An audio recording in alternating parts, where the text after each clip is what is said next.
So I have people on saying that they're on, but they don't see anything on YouTube Live. Okay, because I just signed on. Oh, Do they okay. see it? They should see it because we are on live right now. And to go to my page,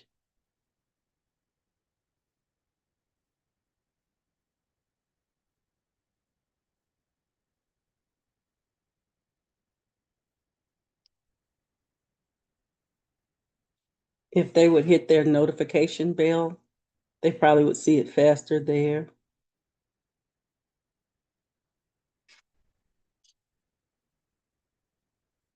But we are live.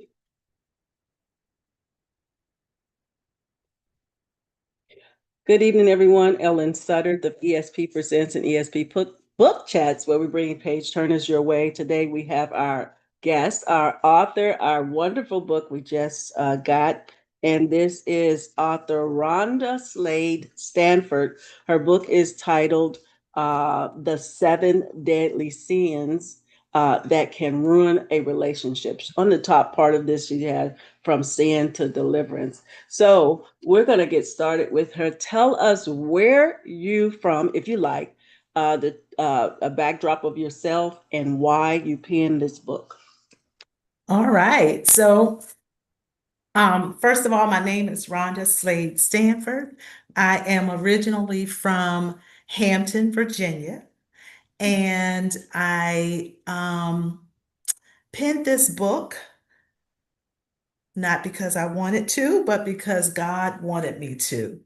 I'm And sorry, Rashonda, there's no problem, but could you bring your I guess your camera up or something? Because I can only see your neck. Could you come up some more?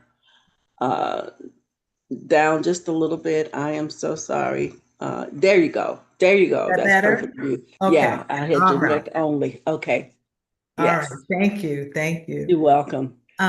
So again, I penned the book because God instructed me to. And once you read my story, and I'll get into a little bit of it so that you can see, but He led me to do this project.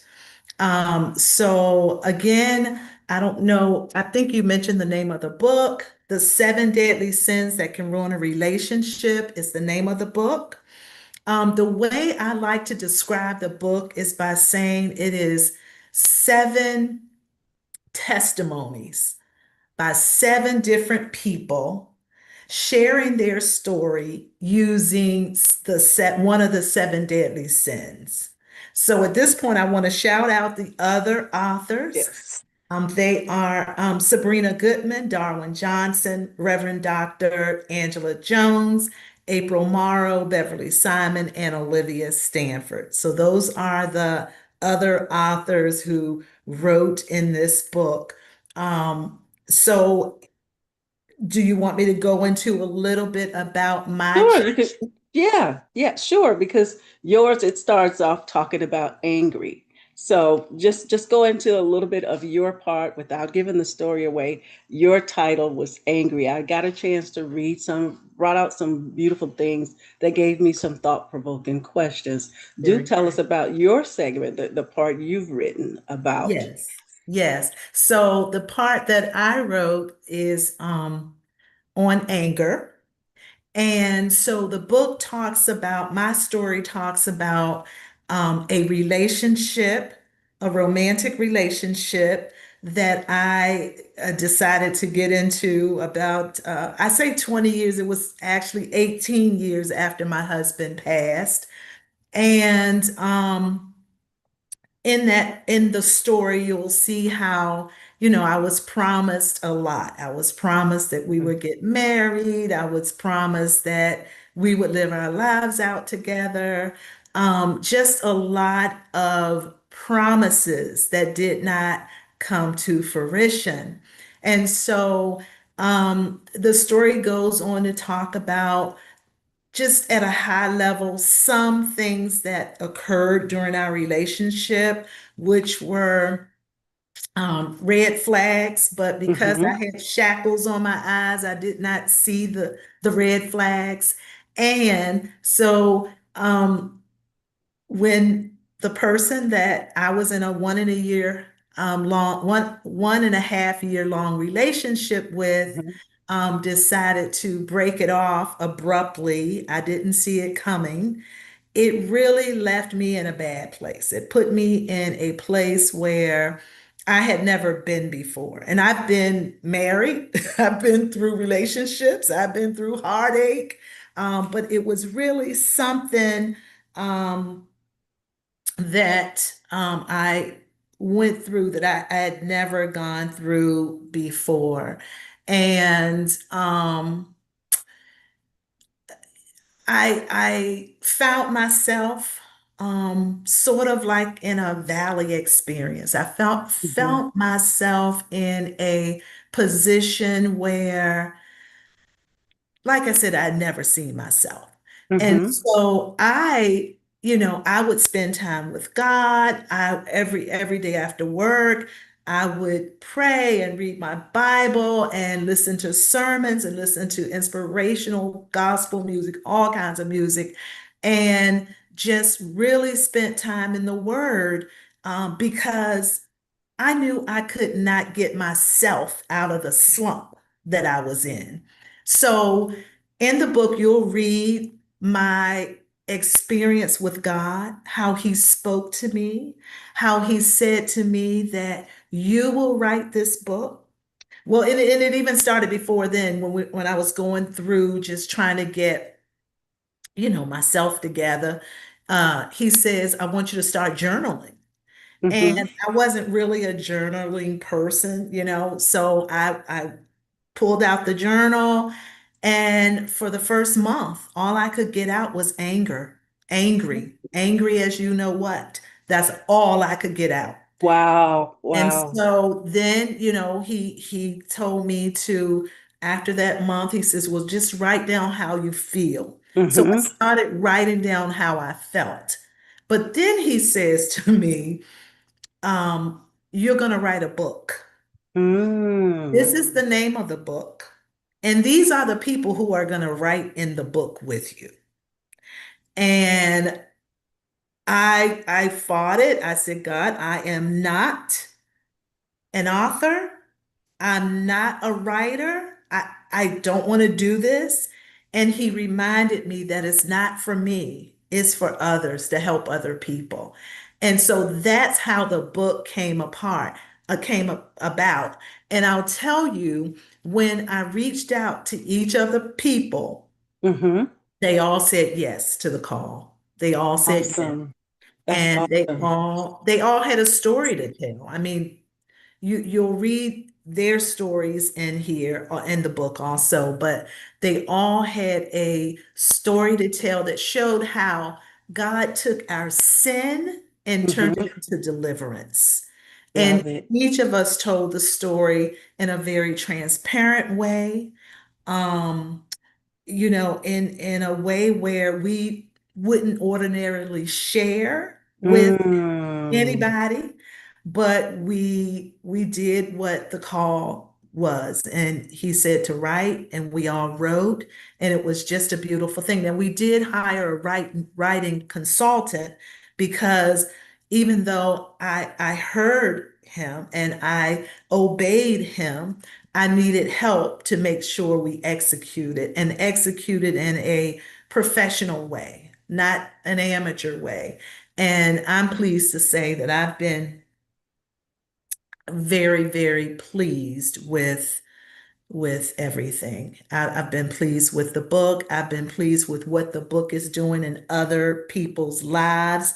The testimonies that have come out of this book is phenomenal. And we've had, I think, 3 or 4 book signings. Mhm. And people come up to us and they share their testimony. And it's just beautiful to see that the book is helping, just like God promised. He says, not, this book is not for you, Rhonda. It is to help other people.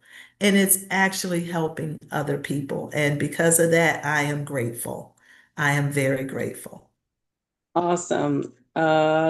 Hopefully you can see me right. I can see you. I can hear Okay, you just awesome. fine. Awesome. I'm going to reset. And I do see, if you see me with my head down and up, I'm looking at the people in here. So I see that it says like 25 people there. And I thank you guys for being here. And then two is like behind the scene. I call it behind the scene. And so those who are on here, I really thank you for being here. Our guest today is Rhonda Slade Stanford. And we're talking about her book today, The Seven Deadly Sins That Could Ruin a Relationship.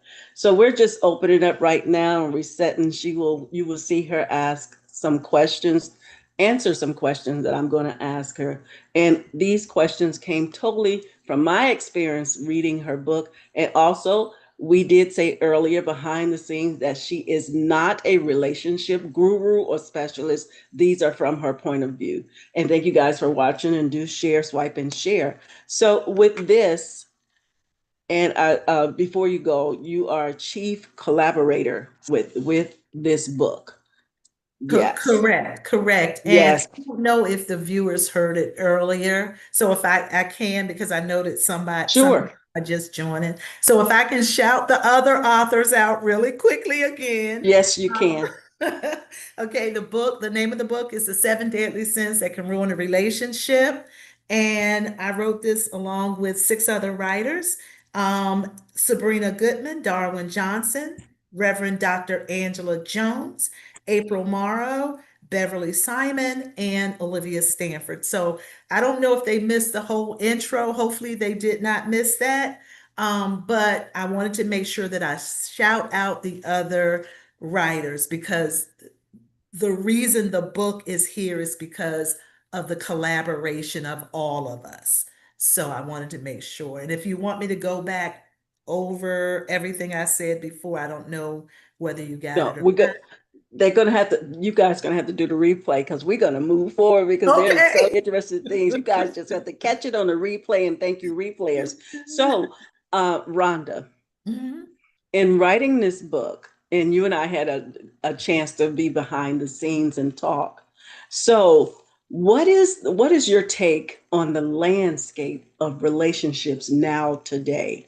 And who is your audience that you're speaking to? Non-believers, believers, what is your take?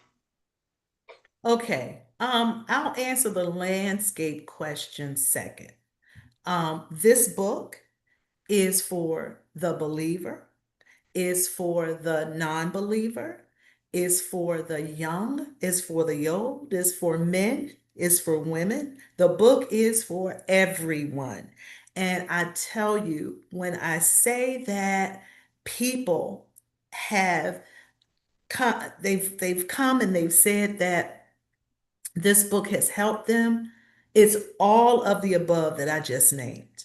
Mm, And it's also has spoken into people who were sort of skeptical about Christ because, church hurt is yes. real and people have been hurt. And so, especially when they saw the title, The Seven Deadly Sins That Can Ruin a Relationship, some people were like, oh, that's one of those church books. But Yeah. I would always say to people, it's it's a book from a Christian perspective, but we tackle everyday issues. So Love it. Christians aren't the only ones that go through stuff. Non-Christians also, black, white, everybody. So Hmm. this book is for everyone, everyone, Hmm. but it is written from a Christian perspective. Okay. And the So, landscape of relationship, go ahead. so all right. So the landscape of the way I see relationships and the way things are moving, it's the again, I'm glad you said I'm not a relationship guru because I'm not. So when I speak, it's out of the lens that I have. Okay. Hmm.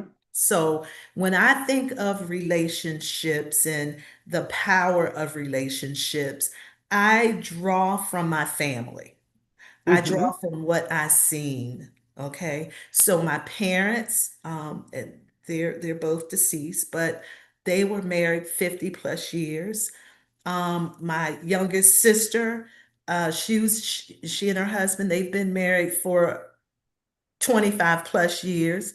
My three brothers, I've had five brothers, but two are deceased. But the three that are living, they have had their married to one wife, just like my sister married to one husband, and they Mm-hmm. have had the same wife for 40 plus years. And I don't want to say the number, that's why I say 40 plus, because I don't want to get anybody's dates wrong.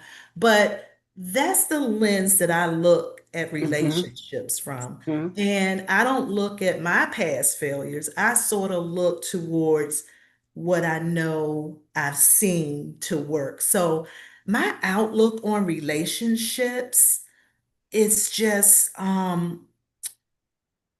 positive.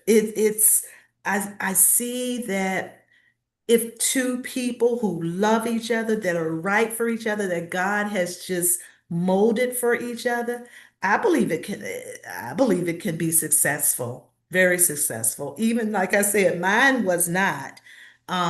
But the lens that I look at the landscape of relationships, it is very, very positive. Now, let me just say, so in this book, it talks about relationships, and the relationships are not all romantic.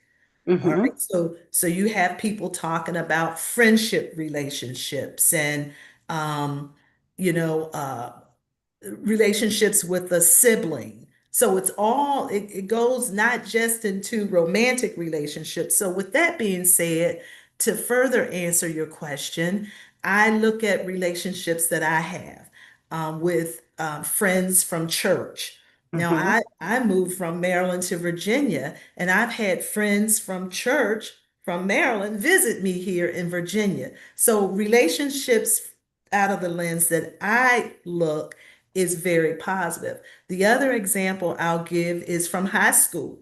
Mm-hmm. So I meet with about four of my high school friends. We try to meet once a month. Sometimes we go a couple months without, but we meet because we have built a relationship that started when we were little girls. And we have kept the relationship going all these years, and we enjoy each other's company. So the landscape of relationships from my point of view is healthy. It's possible to have positive relationships, but it does take both people Mm-hmm. to cultivate it. I couldn't have good girlfriends and then I'm not checking on them or checking in on them and they're just checking in on me. So, and that's the same whether it's with family. And I have a pretty decent, I shouldn't say pretty decent, I have a very good relationship with my family. Um, Mm. so But what do I, you see? But what do you see, Rhonda, in the I'm putting you on the spot when oh, you that's okay. see when there's a male and female relationship, especially in the house of God. And like I got a chance to speak, and I'm going to call it behind the scenes with you. And just from reading I hadn't, for you guys that are listening out there, I hadn't read the whole thing of hers, but when I opened it up and I read it, and you start Mhm. off with anger. So when you open it up and you see it, and I know, like me being a Christian and yourself, and I'll just speak for myself, we only related the anger, when we talk about the Bible, but we didn't talk about it as an aspect of being in a relationship and being married. But in your book, you do talk about that being anger in kind of some way. Don't let the sun go down with your anger, and how God feels about it, and how it's one of the deadly sins. But Right, we showed ourselves, and I'll speak for myself, of being flawless. And now moving forward in our Christian sector or community, we're now seeing that we do hurt. For a while, we wasn't showing the world that we have problems, that we hurt. And so, what you to open up with the word anger, and you gave us a definition, biblical, and also the definition is secular. And it's a beautiful picture of two birds squawking. Where did that drop down from you? And before you showed the anger, and it made me see it, the word visually, the word. And just a little bit about me, my mom, she passed, but she was deaf. She was born deaf. So Oh, words was more of sign language. How, even if I said some words, some of them I didn't know. And how am I describing this word to her? So a lot of mine is visual and dramatic. And if you're signing and you're happy and you're signing sad, why are you sad? mm-hmm. Whatever emotion that you want to evoke, that's the emotion in which you have to speak. If you're angry, sign angry. Let her know you're angry. If you're happy, those words need to come out happy. So those two birds squawking, as I say, what made you depict the two birds as it relate to you talking about anger, and give us that definition biblically as well as that secular meaning for anger? So I thought that Okay. was a beautiful depiction opening up. Okay, very good. So when we started writing the book, we all decided we would put a picture to depict the seven deadly sins, the one that we were talking about.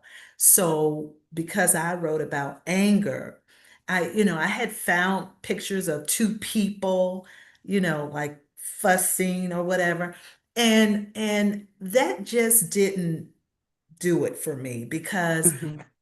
my friend and I, we had debates, but we didn't have like knockdown, drag out fighting, screaming, hollering matches. That was not part of our relationship. But talking to each other, and the birds just hit it for me because we my friend always had what I call hypotheticals, like what if I cheat on you, what would you do? You know, or what, he had all these hypotheticals. So the birds kind of depicted those conversations because we were so far off the Mm, spectrum. Like I was on one end of the spectrum, he was on the other end of the spectrum. It was never like the what ifs could bring us together. It always, mhm, so that's what the birds meant to me when I picked them up and decided to use that as the picture that depicted what I was feeling. Right? It's just I felt like he wasn't listening to me. mhm, And he may have felt like I wasn't listening to him, but it was just us kind of sharing, with each other. And that's what, and like I said, the people, the pictures of people just didn't hit like mhm. the animal picture. And even in saying that, Rhonda, it let me see with the depiction of the picture, birds squawking.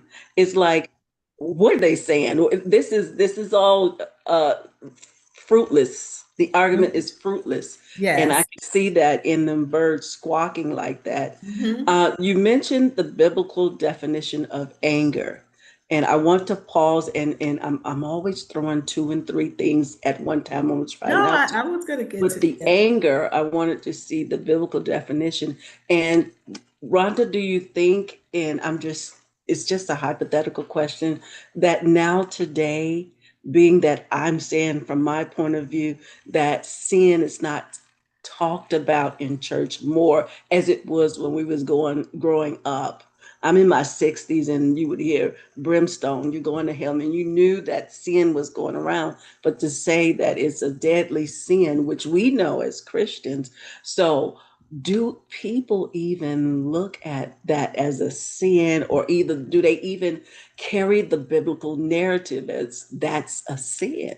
Right. So if you don't mind, let me just read one thing that I Sure, sure, go ahead. so anger as a normal feeling of irritation is not sin, okay? Mhm. It's when anger is boiling over, it's overwhelming. It's that's when it leads you to uncontrollable thought. Mm, It leads you to uncontrollable behaviors. And that becomes wrath. And in the word, it talks about wrath. All right. mm-hmm, Um, so therefore anger turns into sin when you want to harm someone, seek revenge, or seek revenge, right? mm-hmm, So wrath can come out as verbal abuse, destruction of things, or even just intense negative thoughts and resentment. mm-hmm, And that's how my anger was displayed. It was my thoughts had gotten very, um, I think they had gotten to the place where I resented him. mm-hmm, And mm-hmm, yet I'm in a relationship with someone that I resent because of the, and I don't want to say lies. It was what he was saying to me, mm-hmm, mm-hmm, what he was saying to me that did not happen, and mm, didn't think it was even going to happen. But anyway, anger is referred in the Bible as wrath, which is defined as an uncontrolled and excessive feeling of rage or hatred. mm. I want to roll back your backdrop because I did read your story. Okay. And you did mention in your story that you were married for, I believe, 13 years and your husband had a stroke and he passed. Yes, he did. You also, which got captured my attention, you also talked about the span of time that you waited to start dating again and how some of your friends were trying to get you to get back into the game again. You said you was really, in my words, green, and you may have used that. Hmm. So for you being married 13 years and loving on your family and loving on your husband, what was it like for you to come to that feeling? It sounded like from reading that it was kind of, since my girls are telling me, so I might as well get out there. I don't know what they know that I'm missing or not missing. Let me just go ahead. Was it a type of appease, or was it something you really wanted to do? Because it didn't seem like it in the beginning. Yeah, so no, I was not looking for a relationship. And I know that's surprising because a lot of people that I've spoken to that's not in a relationship, they really want a relationship. I mean, Hmm. really badly. I was not that person. I was good. And I'm not saying that like surface level. I was really good because I had settled into a rhythm where I was Hmm. taking care of my children. We were going to church. I don't think that I ever said to anyone or myself that I want a man, because that's not what I wanted. It wasn't. And that's why it was so surprising when I met my friend. And let me just say, and I think I mentioned it in the book, I reconnected with him. He was someone I knew from high school. Yes. And I Yes. Hmm. reconnected with him at a celebration of life from one of my Hmm. best girlfriends. And at the celebration of life, I saw two of my high school friends. And they were actually together. The two guys were together. And so after the service, after everything was over, he said, they said they'll walk my sister and I to the car. My oldest sister was with me at the service. And they walked us to the car, and he says, well, let's just exchange phone numbers. And I said, well, the other guy has my number, just get it from him. And he was like, no, let's put it in my phone. So we exchanged numbers. But I made it very, very clear, not just that particular day, but when we did start talking, I made it clear that I'm not a girlfriend type of material, and I don't want to get married again. So where do we go from there if you're thinking of anything more than friends? And he says, no, I just want, we're just going to be friends and not interested in, moving forward with anything else. So I was good with that. So we talked all the time, we text all the time, we, finally met up. And when we met up, I mean, I'm telling you, when I said to him that I wasn't interested in a relationship, it had both of us scratching our heads because he couldn't believe it. And I couldn't believe that I'm actually talking to a man. And when I say I hadn't talked to a man since my husband died, other than my brothers and people at work that I have to interface with, I did not talk with, any men. I just didn't.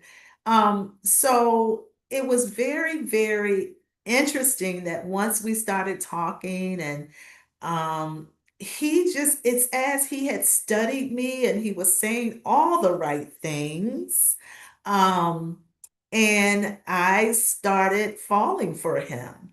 And so that's how it started. So let me know if I answered your question or not, because I don't want to ramble on.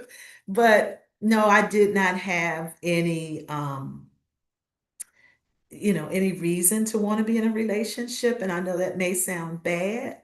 I don't feel the same way now, but at the time, that's how I felt. Um, and we started a relationship, and a lot of things were promised to me. I didn't ask him about marriage. He brought up marriage first, and I got on board, and we thought it was going to happen, and it didn't. And beyond that, even the the promises of marriage, that's one thing, but there started to be disrespect in the relationship. I'll just say it like that. Just disrespect, blatant disrespect. And by the end, towards the end, he wasn't even trying to hide the disrespect. It just came out, and um and he decided to break it off. And when he did, I didn't even ask him at the time, like, why are you breaking up? All I could say is, don't do this to us. And so that should tell you by my reaction, don't do this to us, where that put me in terms of mindset. So let me know if that clarified your question, if it answered your question or not.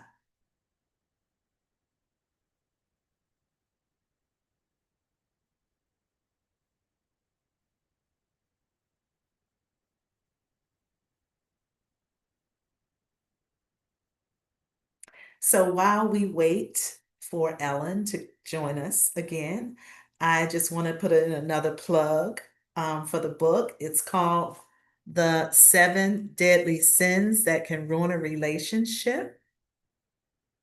One second. Hi, Ellen. I'm not sure what happened, but it just glitched out.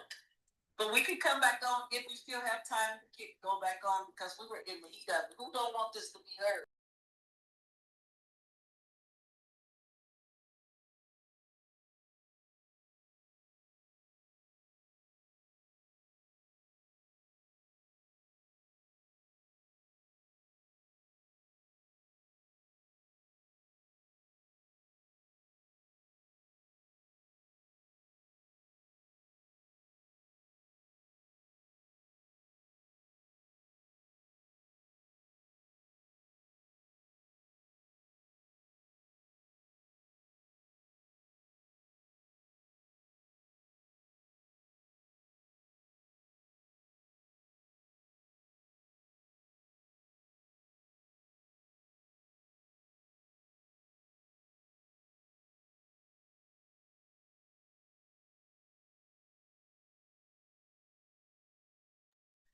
All right, that was Ellen, and she's having some technical difficulties. So she asked me to just hold on until she joined the call.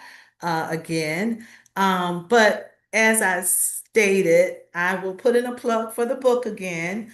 It's called The Seven Deadly Sins That Can Ruin a Relationship. It is by Rhonda Stanford and seven other writers. Those writers are Sabrina Goodman, Darwin Johnson, Reverend Dr. Angela Jones, April Morrow, Beverly Simon, and Olivia Stanford. We also put the link to buy the book on Amazon. We put that link in the chat. So feel free to take this opportunity now to buy your book. Um,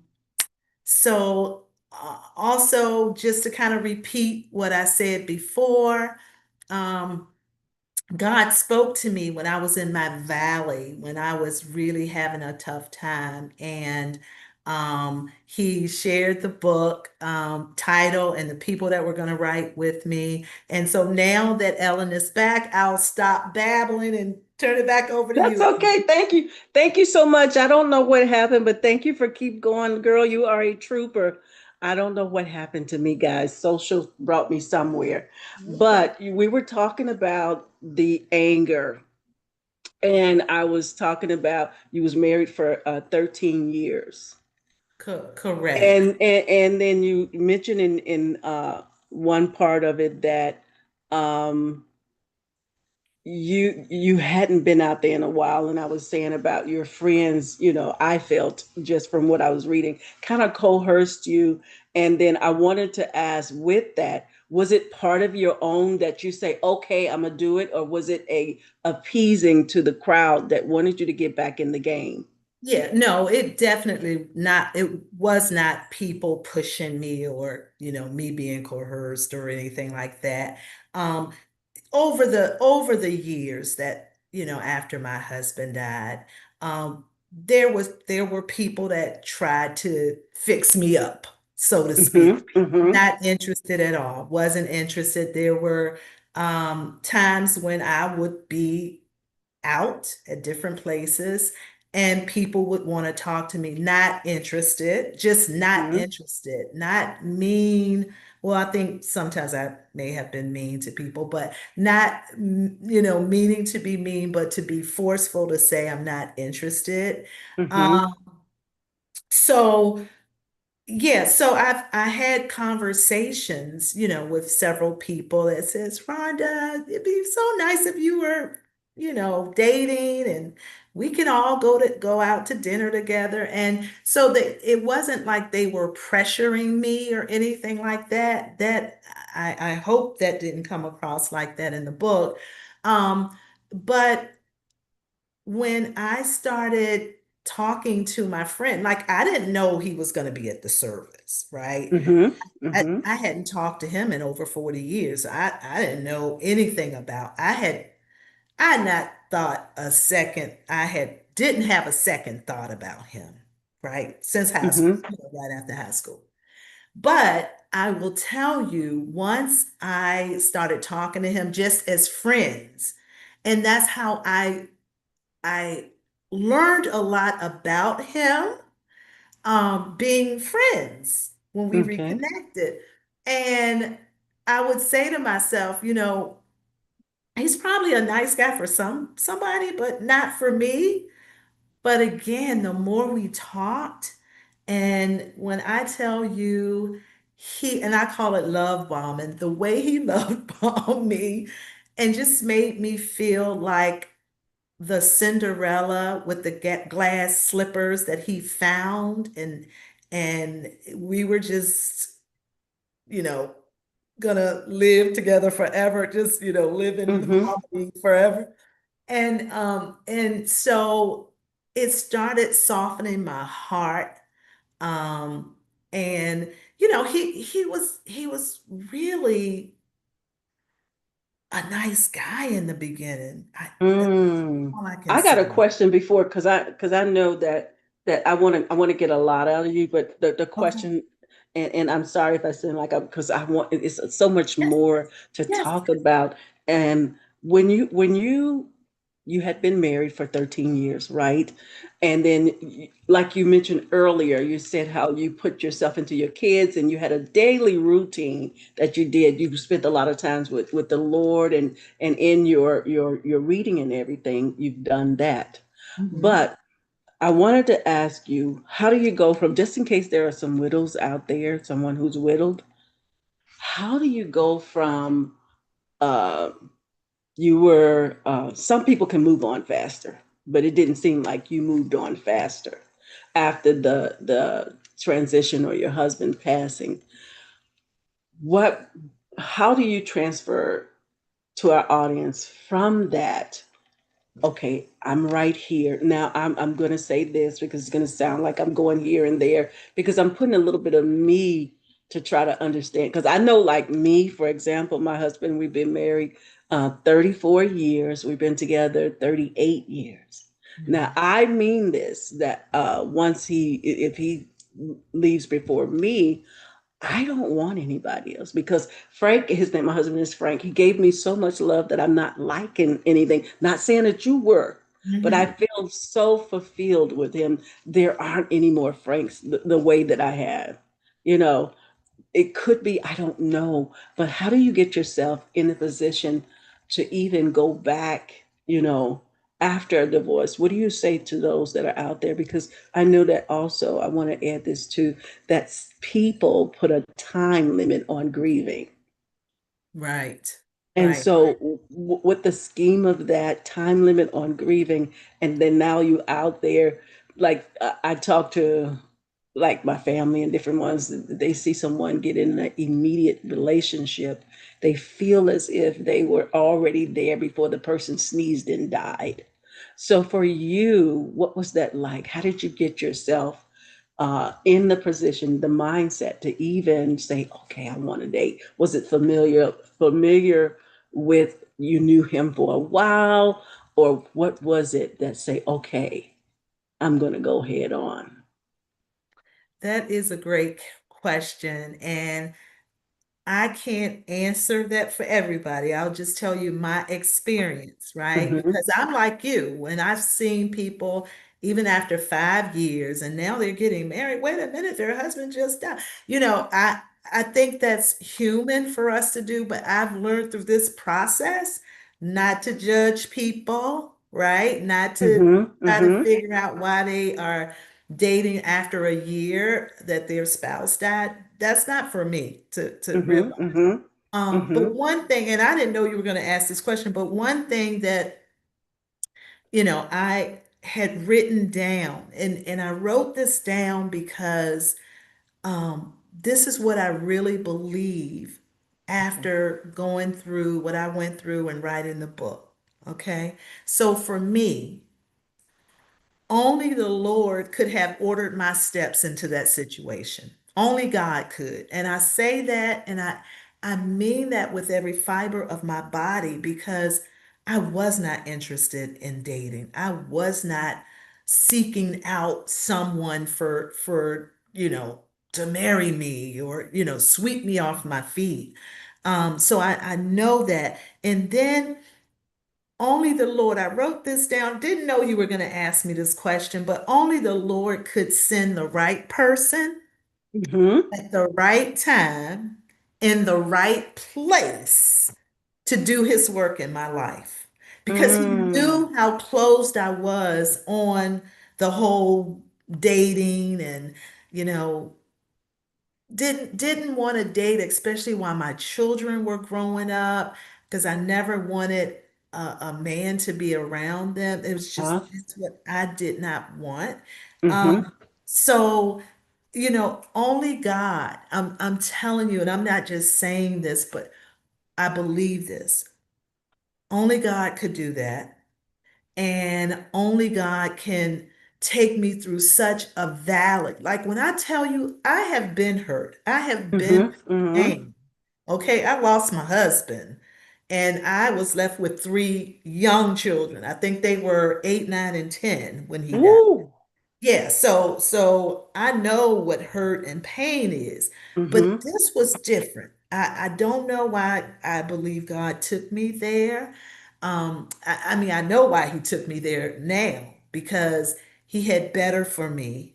He had better for me to share in a book with other people that's actually helping other people. So it's so much not about me.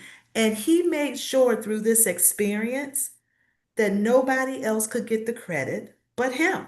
Mm-hmm. Mm-hmm. Nobody. So, why I decided to date at the time I did, I don't know. Other Mm-hmm. than what I believe, and I believe God orchestrated that so that he could pull out of me and give me some confidence that I needed. I needed, I've always been pretty shy, and I'm still a shy person, but I Mm-hmm. think God wanted me to share this story, to help other people, to help me know that it's okay to date. It really is okay to date. Mm. And you have to date within parameters and boundaries. Right. And I think that I did let some of my boundaries go by the I'm way. going to reset. Okay.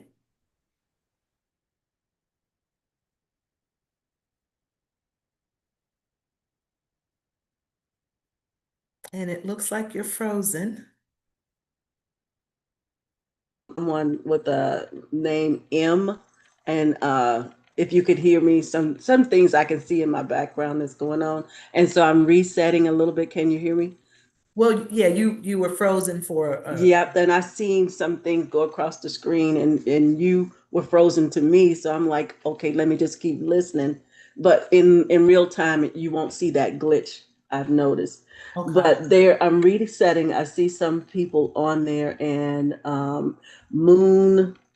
Moon Acrobon Bun. I hope I said it right. I'm not good with this. It says for everyone. So the book is for everyone. That was earlier. And then somebody, Sabrina, Hmm. if I'm saying it right, and it says recovering, good, recovering. And somebody said wonderful.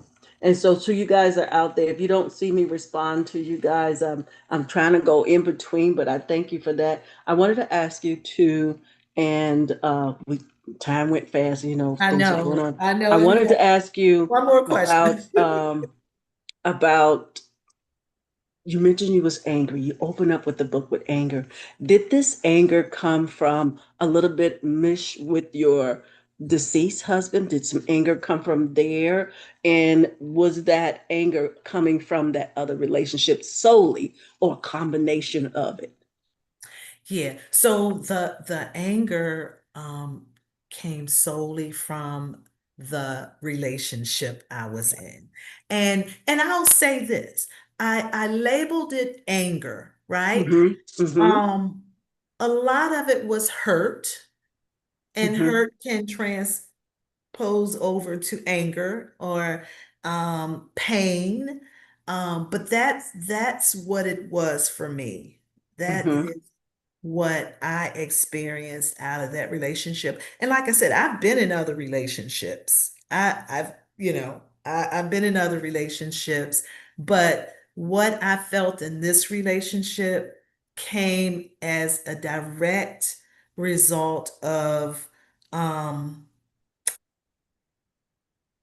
being tired of being told certain things, and it sounded good and it was great and I loved it. But no, nothing to back it up, Mm-hmm. um, nothing substantial, nothing Wow. substantial. But And so, yeah, Rhonda, I'm sorry. In the beginning of the book, yes, as we get to talking about I want to say his name right, Richard, right? Richard, and we changed the names in the book to, Okay, awesome.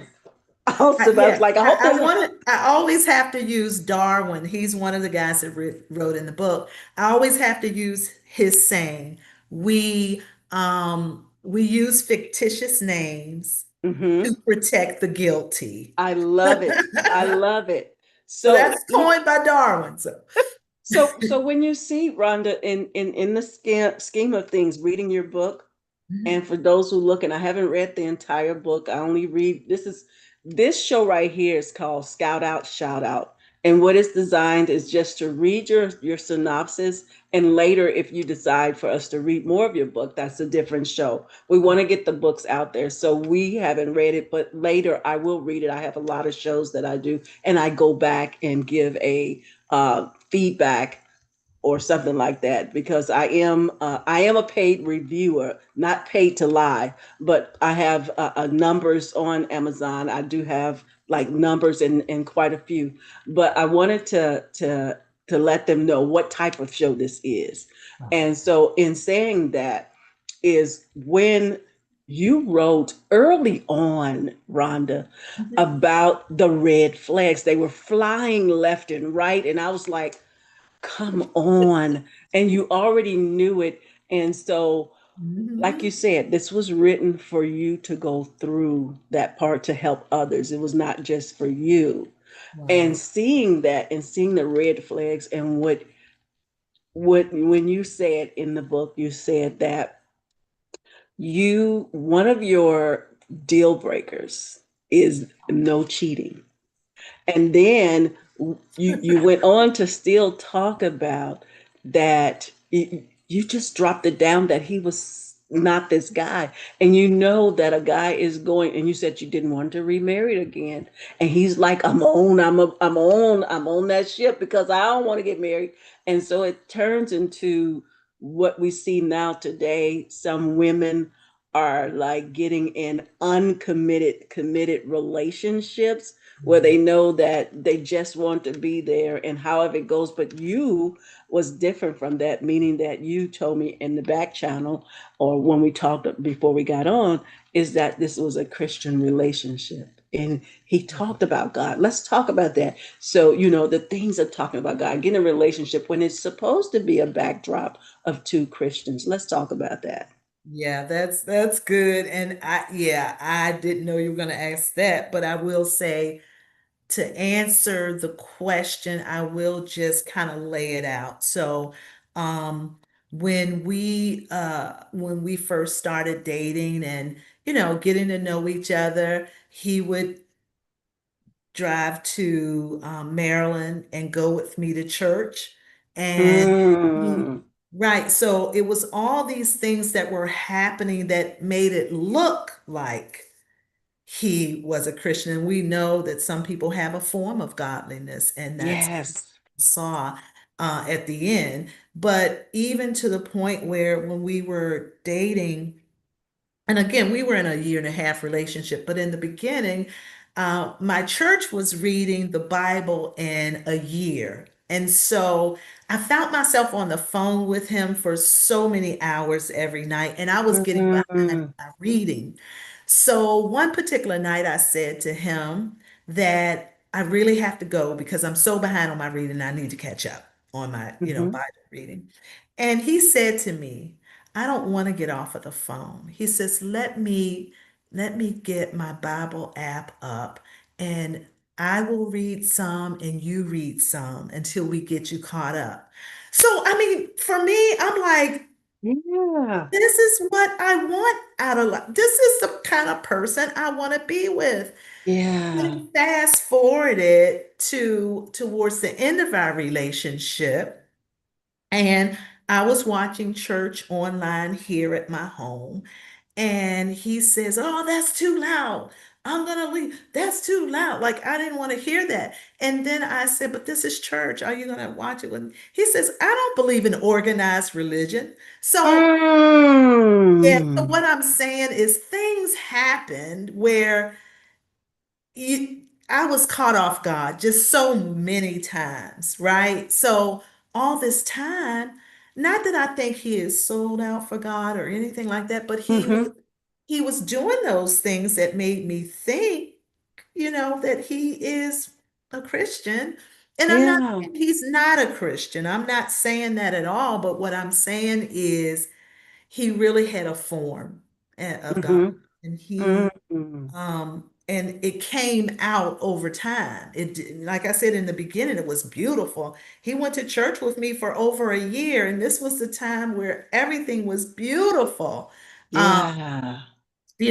And then I started seeing things probably 6 months in. But yeah, so yeah, that is So how. what would you what that's great. Wonder because we're in the 8 o'clock hour. I had Yeah, no we have to idea. go. But we had to we had to but what would you say to those out there, those Christian women who want to get back in the game, who want relationship? We did say in the back channel, you and I talked before, and this is from my point of view, that we as Christians, we do not know how to date. And I did speak to you about the way we do date is if you have like-minded ministry, Yeah. because the focal point is on the Lord and you're not spending that time where you're burning. And you know what I'm saying? That's the only scripture they do is Mhm. it's better to marry than to burn it. And you have two people that really don't know each other, have a lot of babies and find out they really didn't connect. Yeah. What Yeah. would you say to those folks out there? And I'm glad that you caught that. Hey, you know, in the beginning, he's showing you all these things and love bombing you with the word and different things like that. And then now you see he says from his mouth, I'm glad you said that. I don't believe in organized Mhm. religion. Mhm. So, what would you say to those folks out there, those who may have already going in or through what you've gone through, someone who claimed to be a believer, but deep down inside of them, they're just trying to get along to have this relationship with Mhm. you. They want you. Yeah, yeah. So a couple things I would say. Um, One thing that I had to come to the realization about is that what I did no longer defines me, right? So Mm. I want people to understand that whatever happened, God is bigger than whatever happened to them. Mm-hmm. Mm-hmm. And I want them to know that, from my perspective and the way I feel is I had to come to the realization that what I did does not make me worth less. Mm-hmm. Come on now. It does not. Come on. And I want other people to know that, in the Bible, it talks about he will take that crimson stain and Mm-hmm. he will make you white as snow. And I witnessed that because I felt like what I did really went to against a lot of my beliefs and morals. Mm-hmm. I won't go into me being married multiple times or anything like that, but what I will say is I dated a lot, but I didn't sleep around. I wanted to sleep with my husband. And one thing that my friend and I talked about is that we were both doing things differently. Mm-hmm. Mm-hmm. He was doing things differently because he was dating one woman when he was used to dating three women at a time. I was doing things differently because after 6 months, we started having sexual relations. And for me to be in the church, me to be, having this relationship with God where He's walking Mm-hmm. me through life in difficult situations. And then I felt like I really let God down when I did this, but He assured me. I tell you, God is so good because it doesn't matter what other people think of me. It matters Mm-hmm. what He thinks of me. Mm-hmm. He's made it clear to me what He thinks of me, right? Mm-hmm. So I just had to really come to the realization um, that what I did does not define me, but my trust in the Lord is what defines me now. Yes. I'm going to trust him. And I'm not against relationships. I mean, clearly I'm not against relationships, but I think that when I set boundaries, even Yes. though I'm older, I'm staying within my boundaries. And um And if God sees one day that I should be married, which I'm hoping, that's not what I want Mm-hmm. anymore. Mm-hmm. But I'm open to what God wants for me. So Oh, I would awesome. just tell other people. The other thing is I usually read this one quick scripture in Revelation 12:11. And it says, and they overcome him by the blood of the Lamb and by the Mm-hmm. word of their testimony. Mm-hmm. And I go on to, to say that when we share our personal experience with God's work in our lives, it strengthens the faith of others who hear it. So what I would say to people who may have found themselves in what I call they've misstepped, they've made a Okay. mistake, I like that. they Mm-hmm. just have to know that God is a forgiving God. He really, Mm-hmm. if you're serious about it and you're not going to do it again, and you really try to live for him, Mm-hmm. he will forgive your sins. Mm-hmm. And it's funny. I always think about sin, and I think I may have talked about it in the book. There's sin is sin, right? Mm-hmm. And so, you got some people who only gossip and they will gossip, and, that's a sin. And, talking about people and putting people down and all that.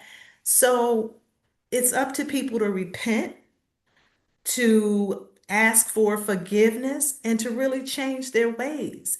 And so that would be my advice to people. But I will say, if you find yourself angry, what I would suggest you do, and I did put that in the book somewhere, but what I would suggest you do is know that God is the avenger, Mm-hmm. Mm-hmm. and know that you don't need to take care of the other person or anything like that, because God will.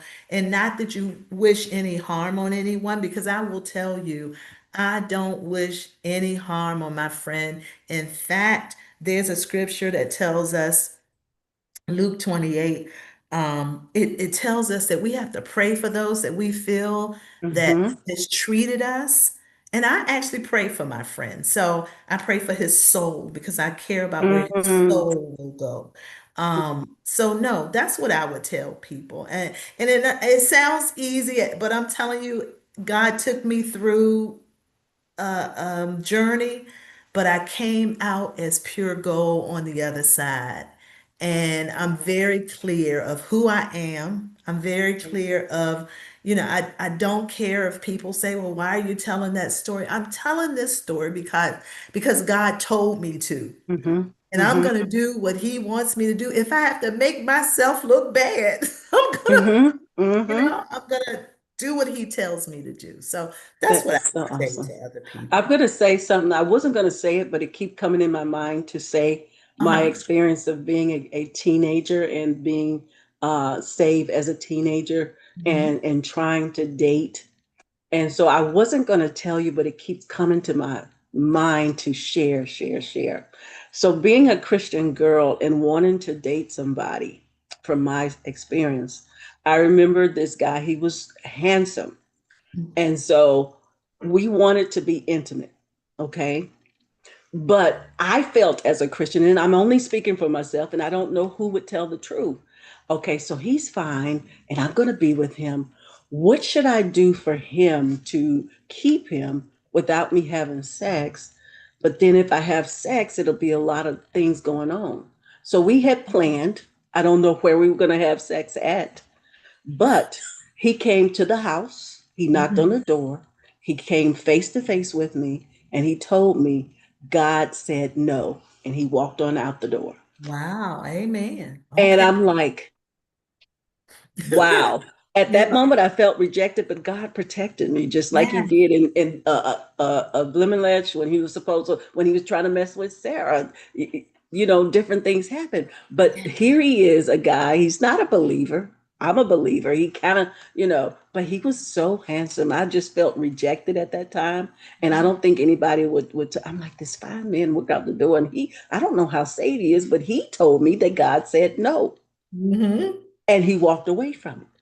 So his I was rejection was hurt. God's protection. He was Yes. protecting you. And so I was not going to share that with you, but it just kept coming. Yeah. Share with her because she's sharing the truth in Yes. her book about this. And then you do mention it's so much more in your book, guys. If you would show your book, I see it's right behind you. If you guys would look at that, it's so much more. I've only read your story, and I'm like I looking. said, I have not finished it. Yeah, the thing is not showing, but it's on your back wall. I see it there. Okay. It's just not, it's just, I don't know if I call it bleeding in, Okay. but the transparency of you talking and the transparency of you telling what you've done and how to overcome. And I like the way you said that they can get back up again. And Mhm. as a woman, we feel super, super dirty. It's just like that seeing because we are internal, that it just, I'm trying to be there for God and you get beaten down. And some people probably went as far as having a baby. You know what I'm saying?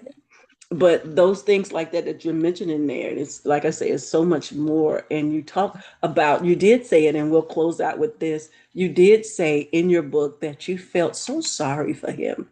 And you said a moment ago that you don't have to take care of them, you Right. know. And I don't know if you was, but that's what made me think of was that, that you felt sorry for him. You wanted him to do better. You wanted him to be beyond surviving. And Mhm. just to have that type of heart, and you just mentioned that you are concerned about his soul. He made you angry, different things you're going through, but yet the important thing is he has a soul and God loves him too. That's right. Amen. Tell the folks where they can reach you at. And guys, we had some different things go on. I told you we was thinking about going over, but we had to, and those things. And thank you for holding it down for me before whatever happened to me, lost in cyber world. Tell the No. folks where they can reach you at and where can they purchase your book. And I do have it on my YouTube title. Your book is in there too. And you could tell us that. And you guys that are on here that was saying yes, good talk and all that stuff. We thank you for being here. You're getting some hearts. I don't know if you can see it. People giving you hearts. I'm gonna give you some too. And we thank you guys for being here. It says in the queue there's 9 in the top message and there's 75. So that's Wow. what we have here. So you do Wow. have an audience. Some people, I don't know who they are. They got their title. Thank you guys for coming here. Do share, swipe, and share. This has been a great moment. Where can they reach you? Okay, so they can reach me at rstan1 at msn.com. I'll put that in the chat. I'm not sure if they can see that during the replay, but I did put it in the chat. They can also reach me at Slade Stanford on Instagram and on Facebook. So again, I'll put this in the chat. It's Rhonda Slade Stanford. And again, that's Instagram, Facebook. They can also buy the book on Amazon.com. If you don't use the link that I put in the chat to buy your book, and you just go on Amazon, you have to type in the full title, the seven I learned deadly that when I got sins it. that can ruin a relationship. I learned that early on. So the seven deadly sins that can ruin a relationship. Um, Yes, it is beautiful. It you is could buy the beautiful. I'm book looking forward there. to finishing the book. And if those out there that you spoke to, if they would like to have be a part so we can hear the rest of the story within the book and Yes. not give it away, I welcome that, but that's up to them. This has certainly been a great night. Thank you. It's been And nice. just to be, yeah, and just to be honest and transparent about that, because we do need to hear it. Now y'all heard my story, and I do understand, like you said, Mhm. God told him to go, and then you had to go through, and then you had to tell us about it. But them Yeah. squawking, when you guys see that there's different, when you see the book, you'll see I'll say a compilation of different stories, and then you'll see her story being the first story. And those birds are beautiful, squawking at each other. So Yeah. this has been a great time. Do tell people on Facebook. You will get a copy of this. I'll send it to you. And do tell others about us, what we do, and to give me some feedback. I have ESP Presents. That is the business page. I have two business page, and there you can write down what was your experience today, and do tell others about us. Thank you so much. Thank you guys all on here. It Yeah. says 100 now. Thank you 100 for being in the Whoop, room whoop. and for supporting. This has been great. So, um, what do you like to say to those that supported you? And then we'll end out. Yeah, so I just want to say thank you all who joined the call. Thank you for finding this important, you know. Thank you for purchasing the book in advance. I'm thanking you. I am thanking you. And stay tuned because there's more to come. I want to say this real quick before we close out. And if any Sure. of the other writers are on, they can attest to this. But during our first book signing, and we've had, multiple book signings, the Dr. Johnette said to us, and said to the audience that this is not the end for these people. You're going to see podcasts. You're going to see television shows. You're Mm, going to see lives changed. And so far, everything that, and other books to come out of this book, right? yes. It's Yes. like she nailed it. Mm, Prophetically, she nailed it because all of awesome. those things are happening for us. So Yes, it's thank wonderful, the you. transparency. And I'm looking forward, like I said, to the other stories and just to tell it. Don't think that I won't finish the story. I'm going to finish it, Okay. but it opens up really, really well. I like that. I Thank you. like the truth. I mean, I felt the anger. Thank you. Yeah, yeah. Well, you don't feel it anymore because Whoa. I'm okay now, but I Mm-hmm. went through Mm-hmm. it. Yes, Went through it. yes. But So no, you thank you. have, I know I might be having some trouble here. It might be pausing. There we go. We're back on. I don't know what's going on, but you have an amazing night. And thank you for sharing your story. Thank Thank you, you. the other six people that is in there. I look forward to hearing their story and talking with Yes, them since it's a collab. And I want to hear what they have. And I thank you. You said you will not speak for them. You'll let them know if they want to come on, what each person tell their story. that's right. You Yes. And like they have again, phenomenal story. I mean, ooh, wow. we'll see. Yes, yes. So go out and purchase the seven deadly sins that can ruin a relationship. The book is in the background. Again, thank you guys for coming here and do share, swipe, and share, and tell folks about ESP Presents and ESP Book Chat, which is my name. It's not ESP Terrestrial, none of that stuff. It's just Ellen Sutter, event planner. So if you can, woo, what's she doing? No, that's what it is. You have an amazing night, and I'm sure you know how to get, log yourself all Yeah, out, hit that X. And thank you again. Thank you to your daughter for sharing this time and space, allowing you to be here for us. thank Have an you. amazing night. Okay. You're God bless welcome. you. God Bye-bye. bless you as well. Bye bye. Thank you all for being here. Thank you, those that stayed in the queue, whether you swipe and share or stayed or just looked and paused it for a later watch. And I do thank you guys for being here. It has been a good night. Thank you for going through the tech. Rhonda, thank you for holding it down. And you guys have an amazing night. Again, Ellen Sutter of ESP Presents and ESP Book Chat. We do have a show on July 7th, and that is Anissa. Uh, Anissa would be on Concord. I hope I say her name right. Shorts. So you'll see her on the 7th, and then Dr. Velma have 3 days that she'll be here, 3 different days, and so we'll have more shows to come. Stay tuned for that. Have an amazing night, everyone. And as always, I'm signing out, and you guys have a